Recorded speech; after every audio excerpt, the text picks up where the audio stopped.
Morning, ladies and gentlemen. Welcome. Sorry for the delay there. We got a zone signal coming out in Facebook. I was getting the email ready for you guys. So Facebook, we're going to be looking to buy at 189.74 down to 189.06.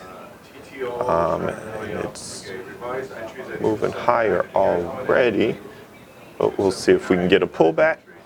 And that signal will be out via email in a second. Facebook looking strong, and so are a few other names.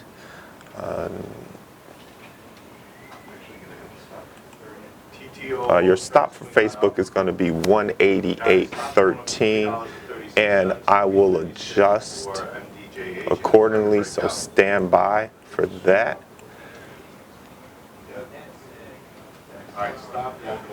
And other names we're looking at this morning: ALL, Allstate Insurance, looking good this morning, looking strong.